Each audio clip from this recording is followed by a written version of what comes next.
how to add bank account on Revolut. In this video, I'm going to show you step by step how you can add a bank account to your Revolut account. And it's kind of hidden, so I'm going to guide you through on how to do it very easily. So what you want to do is click on where it says add money.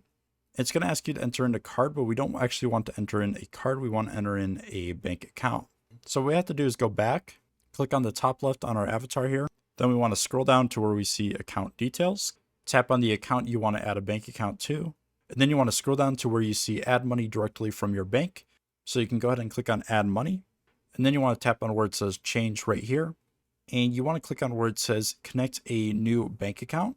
Click on where it says get started. And then you want to scroll down and click on where it says confirm. And this is going to open up Plaid, which is a bank connection software. Go ahead and click on agree. And from here, you want to look for the bank that you use. So if you don't see your bank listed here, you can go ahead and search for it on the search bar. Basically, you want to go ahead and select which bank you use. And then you want to go ahead and enter in the username and password for that bank account. Next, it's going to ask you to verify your identity. So you can either use a text code, phone code, or by email. I'm going to select text. Once you enter in your code, go ahead and click on submit. It's going to say success. Your account has been successfully linked to Revolut. Go ahead and click on continue. And now we can see that our bank account is successfully linked right here. So I hope this video helped you guys out. If it did, please leave a like. But that's going to do it for this video. Thanks so much for watching, and I hope this helped you out.